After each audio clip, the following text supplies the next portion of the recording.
नमस्ते। जब हम जीआईएफटी सिटी जैसे किसी बड़े इंटरनेशनल फाइनेंशियल हब के बारे में सोचते हैं तो दिमाग में अक्सर ऊंची ऊंची बिल्डिंगें और अरबों डॉलर के सौदों की तस्वीरें आती हैं। जी बिल्कुल।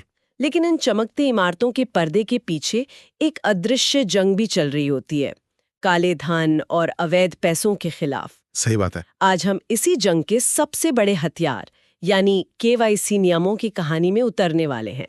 सवाल ये है कि एक नया नवेला वैश्विक केंद्र दुनिया को ये भरोसा कैसे दिलाता है कि यहाँ आपका पैसा सुरक्षित भी है और साफ सुथरा भी। बिल्कुल सही पकड़ा आपने। आज की हमारी बातचीत का आधार NISM IFSC की वर्कबुक का छठा चैप्टर है, जो KYC यानी अपने ग्राहक को जाने के दिशा निर्देशों के बारे में है। अच्छा। और ये सिर्फ एक फॉर्म भरने की प्रक्रिया नहीं है, ये उस भरोसे की नींव है जिस पर कोई भी ग्लोबल फाइनेंशियल सेंटर खड़ा होता है। मतलब ये नियमों का एक जाल है। हाँ, एक ऐसा जाल जो ये सुनिश्चित करता है कि सिस्टम का इस्तेमाल गलत कामों के लिए ना हो। ठीक है, तो इस भरोसे की कहानी को शुरू से शुरू करते हैं। इसकी नींव का पहला पत्थर क्या है? ये जो शब्द हम बार बार सुनते हैं, कस्टमर ड्यू डिलिजेंस या CDD, इसका असल में मतलब क्या है? कस्टमर ड्यू डिलिजेंस, इसको आप एक मजबूत इमारत की नींव के 4 खंभों की तरह समझ सकते हैं। 4 खंबे? हाँ, अगर एक भी खंभा कमजोर हुआ तो पूरी इमारत खतरे में आ जाएगी। पहला खंभा है आप कौन हैं, यानी पहचान। जी, ग्राहक की पहचान करना और फिर उस पहचान को किसी भरोसेमंद आजाद स्रोत जैसे पासपोर्ट या सरकारी दस्तावेज से वेरीफाई करना। और दूसरा खंबा? दूसरा खंभा है असली मालिक कौन है, इसे बेनिफिशियल ओनर कहते हैं। ये बहुत जरूरी है क्योंकि कई बार चाबी किसी के हाथ में होती है और घर किसी और का होता है। अच्छा, उदाहरण के तौर पर? इसे ऐसे समझिए, एक कंपनी का खाता शायद उसके CEO के नाम पर चल रहा हो, लेकिन उस कंपनी का असली मालिक जो पर्दे के पीछे से सारा मुनाफा ले रहा है कोई और हो सकता है। और KYC का मकसद उसी को ढूंढना है। बिल्कुल, उस पर्दे के पीछे वाले असली खिलाड़ी को ढूंढना है, क्योंकि अक्सर अवैध पैसा वहीं छिपा होता है। ये तो जासूसी करने जैसा लग रहा है। और बाकी के 2 खंबे क्या हैं? तीसरा खंबा है आप यहाँ क्यों हैं, मतलब ये समझना कि ग्राहक इस फाइनेंशियल संस्था के साथ रिश्ता क्यों बना रहा है और उसका मकसद क्या है। निवेश या पैसा भेजना या कुछ और? हाँ, और चौथा और शायद सबसे जरूरी खंबा है आप क्या कर रहे हैं, यानी रिश्ते के दौरान होने वाले लेन देन पर लगातार नजर रखना। ये देखना कि सब कुछ प्रोफाइल से मेल खाता है या नहीं। जी, इन चारों के बिना पूरी वित्तीय इमारत का ढांचा खोखला है। एक बात जो मुझे स्रोतों में दिलचस्प लगी वो ये है कि यह प्रक्रिया हर किसी के लिए एक जैसी नहीं है। एक आम इंसान और एक बड़ी कंपनी के लिए नियम अलग-अलग हैं, है ना? बिल्कुल, एक व्यक्ति के लिए आपको उसका नाम, कोई यूनिक आइडेंटिफिकेशन नंबर, जन्मतिथि, राष्ट्रीयता और पता जैसी सीधी साधी जानकारी चाहिए। लेकिन एक कंपनी के लिए मामला जटिल हो जाता है। बहुत ज्यादा। आपको उसका इनकॉर्पोरेशन सर्टिफिकेट, मेमोरेंडम और आर्टिकल्स ऑफ एसोसिएशन, कंपनी का पैन नंबर और बोर्ड ऑफ डायरेक्टर्स का एक रेजोल्यूशन, जो बताए कि कौन लेन देन कर सकता है। हाँ, यहाँ मकसद कॉर्पोरेट के नकाब को हटाकर असली चेहरे को देखना है। तो इसका मतलब ये हुआ कि 2 ग्राहक जो एक ही तरह का निवेश करना चाहते हैं, उनके साथ बिल्कुल अलग तरीके से बर्ताव किया जा सकता है, सिर्फ इसलिए कि एक की कंपनी की बनावट ज्यादा उलझी हुई है। हाँ, और यही इस सिस्टम की खूबसूरती है। ये एक नियम सब पर लागू वाला पुराना तरीका नहीं है। अच्छा। दिशा निर्देश एक जोखिम आधारित दृष्टिकोण यानी रिस्क बेस्ड अप्रोच अपनाने पर जोर देते हैं। मतलब जोखिम के हिसाब से कार्रवाई। जी, संस्थाओं को अपने ग्राहकों को कम, मध्यम या उच्च जोखिम वाले ग्रुप्स में बांटना होता है, और यही वर्गीकरण तय करता है कि जांच की सुई कितनी गहराई तक जाएगी। तो ये एक डायनामिक प्रक्रिया है, कोई स्टैटिक चेकलिस्ट नहीं। बिल्कुल। तो इसका मतलब एक रेगुलेटर की नज़र में सिर्फ इंसान ही नहीं बल्कि पूरा का पूरा देश या कोई फाइनेंशियल प्रोडक्ट भी संदिग्ध हो सकता है। हाँ, ये कैसे तय होता है? कौन सी चीजें हैं जो किसी ग्राहक पर हाई रिस्क का ठप्पा लगा देती हैं? बहुत अच्छा सवाल है। स्रोत इसके लिए 3 मुख्य जोखिम कारक बताते हैं। पहला है ग्राहक जोखिम। ग्राहक जोखिम मतलब? मान लीजिए किसी कंपनी का मालिकाना ढांचा एक पहेली जैसा है, जिसमें कई देशों में फैली कई कंपनियां एक दूसरे की मालिक हैं या उसमें नॉमिनी शेयर होल्डर हैं, जिनका असली मालिक से कोई लेना देना नहीं। जी, ये सब खतरे की घंटी बजाता है। और दूसरा जोखिम कारक देश से जुड़ा है। हाँ, दूसरा है देश या भौगोलिक जोखिम। अगर पैसा ऐसे देश से आ रहा है या जा रहा है जहां भ्रष्टाचार बहुत ज्यादा है या मनी लॉन्ड्रिंग को रोकने वाले कानून बहुत कमजोर हैं, तो जोखिम अपने आप बढ़ जाता है। की जाती है। ग्राहक का प्रोफाइल और वो किस देश से है, ये दो बातें तो समझ में आती हैं। लेकिन ये तीसरी बात थोड़ी हैरान करने वाली है कि कोई फाइनेंशियल प्रोडक्ट या सर्विस अपने आप में जोखिम भरी कैसे हो सकती है। ये समझने वाली बात है। कुछ वित्तीय उत्पाद अपनी प्रकृति के कारण ज्यादा जोखिम वाले होते हैं। जैसे ऐसी सेवाएं जो ग्राहक को गुमनाम रहने की सुविधा देती हैं, या ऐसे लेन देन जो बिना आमने सामने मिले ऑनलाइन हो रहे हैं और उनमें पहचान वेरीफाई करने के मजबूत तरीके नहीं हैं। अच्छा, क्योंकि उनका गलत इस्तेमाल आसान है। हाँ, इन सभी कार को ग्राहक, देश और उत्पाद को मिलाकर एक फाइनल रिस्क स्कोर तैयार किया जाता है। और इसके दूसरे छोर पर कम जोखिम वाले ग्राहक कौन होते हैं, जिन्हें देखकर सिस्टम थोड़ा रिलैक्स हो जाता है? आमतौर पर सरकारी संस्थाएं, किसी जाने माने स्टॉक एक्सचेंज पर लिस्टेड पब्लिक कंपनियां या दूसरे बैंक और वित्तीय संस्थान जो खुद इन कड़े नियमों का पालन करते हैं, उन्हें कम जोखिम वाला माना जाता है। जी। ऐसा इसलिए क्योंकि उनकी जानकारी और काम करने का तरीका पहले से ही पारदर्शी और रेगुलेटेड होता है। ठीक है, तो अब हमारे पास कम, मध्यम और उच्च जोखिम वाले ग्राहक हैं। अब आगे क्या? ये जोखिम का लेवल असल में काम करने के तरीके को कैसे बदलता है? क्या बात है, आपने बिल्कुल नब्ज पकड़ ली। यही इस पूरी प्रक्रिया का दिल है। जोखिम के आधार पर जांच के 3 स्तर होते हैं। 3 स्तर। पहला है स्टैंडर्ड सीडीडी, जिसकी हमने अभी बात की।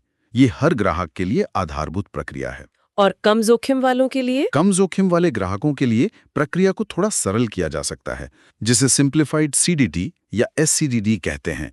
इसमें शायद आपको जानकारी बार बार अपडेट ना करनी पड़े। और तीसरा जो सबसे खतरनाक यानी उच्च जोखिम वाले ग्राहकों के लिए होगा, वो है एनहांस्ड ड्यू डिलिजेंस या ईडीडीडी। हाँ, इसके नाम से ही लग रहा है कि ये बहुत गंभीर चीज है। बिल्कुल। ईडीडी का मतलब है माइक्रोस्कोप लगाकर जांच करना।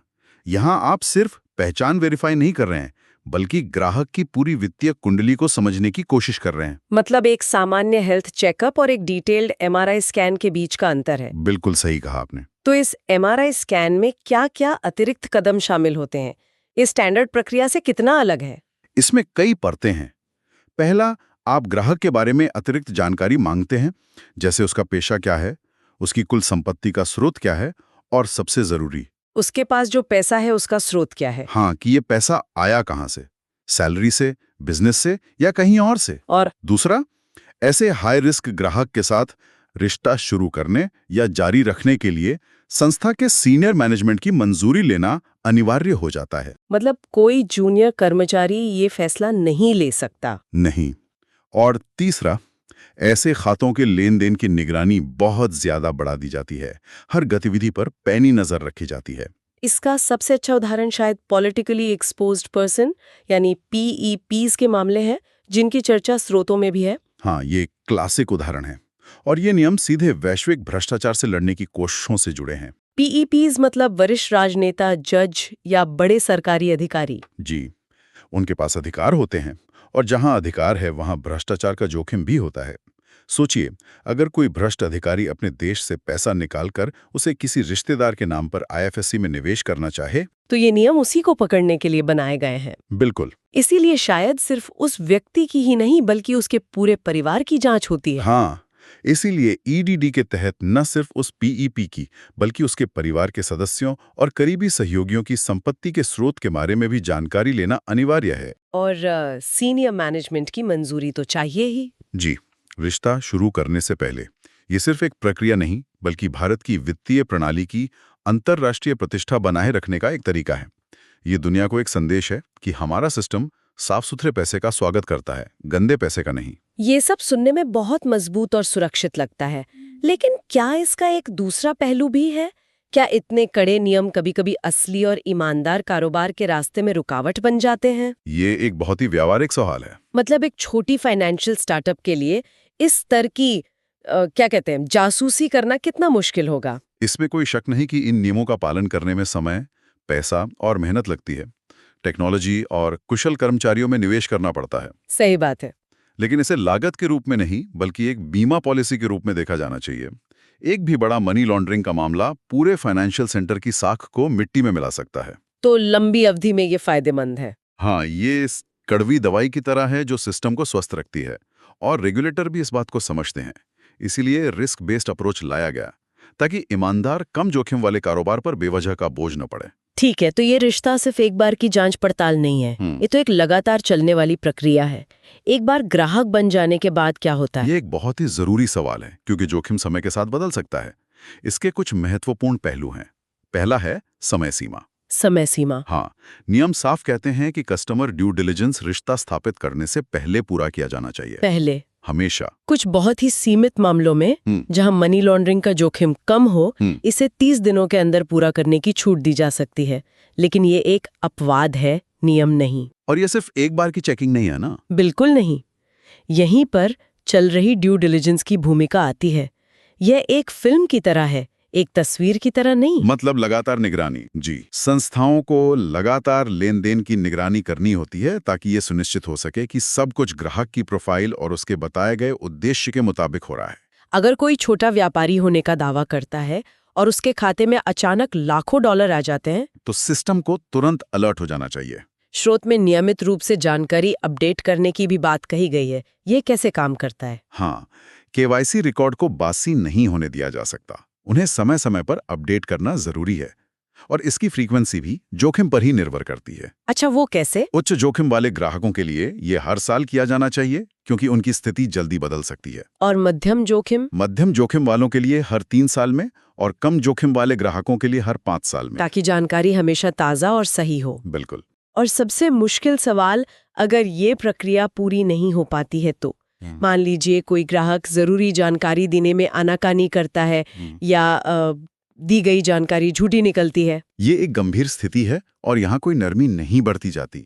अगर कोई संस्था सीडीडी प्रक्रिया पूरी नहीं कर पाती है, तो नियम बिल्कुल स्पष्ट हैं। क्या है वो नियम? उसे उस ग्राहक के लिए खाता नहीं खोलना चाहिए। अगर कोई मौजूदा रिश्ता है तो उसे तुरंत खत्म कर देना चाहिए। और बस? नहीं, सिर्फ इतना ही नहीं, संस्था को यह भी सोचना होगा कि क्या इस मामले की जानकारी एक सस्पिशियस ट्रांजैक्शन रिपोर्ट यानी एसटीआर के तौर पर फाइनेंशियल इंटेलिजेंस यूनिट को देने की जरूरत है। तो सिस्टम की अखंडता से कोई समझौता नहीं? जी बिल्कुल नहीं। तो आज की हमारी बातचीत को अगर समेटा है, तो जो मुख्य बात निकल कर आ रही है वो ये है कि आईएफएससी में केवाईसी सिर्फ दस्तावेजों पर टिक लगाने वाली एक नौकरशाही प्रक्रिया नहीं है। नहीं है। ये एक जीता जागता, गतिशील और जोखिम आधारित सुरक्षा तंत्र है। इसमें जांच के अलग अलग स्तर हैं, सरल, मानक और एडवांस्ड, जिन्हें खास तौर पर एक वैश्विक वित्तीय केंद्र को अपराधियों से बचाने के लिए बनाया गया है। सही कहा। और ये प्रक्रिया कभी खत्म नहीं होती। ये शुरुआती जांच से लेकर लगातार निगरानी और नियमित अपडेट तक हमेशा चलती रहती है। बिल्कुल। और एक विचार जिसके साथ हम श्रोताओं को छोड़ सकते हैं, स्रोत में आईएफएससीए के दिशा निर्देशों और भारत के दूसरे नियामकों जैसे सेबी या आरबीआई के नियमों के बीच के अंतर का भी जिक्र है। अच्छा। यह इस बात पर रोशनी डालता है कि आईएफएससीए के नियम वैश्विक एफएटीएफ मानकों के कितने करीब हैं, ताकि दुनिया के दूसरे फाइनेंशियल सेंटरों के साथ तालमेल बिठाया जा सके। तो सोचने वाली बात यह है। हाँ, सोचने वाली बात यह है, जैसे जैसे वैश्विक वित्त और ज्यादा डिजिटल और आपस में जुड़ता जा रहा है, इन केवाईसी मानदंडों को वित्तीय अपराध के उन नए और ज्यादा शातिर तरीकों का मुकाबला करने के लिए कैसे विकसित होना होगा, जो अंतर्राष्ट्रीय सीमाओं को और भी धुंधला कर देते हैं। मतलब कल का अपराधी शायद आज के नियमों का तोड़ निकाल चुका होगा। हो सकता है। तो अगली लड़ाई की तैयारी कैसे होगी, ये एक बड़ा सवाल है।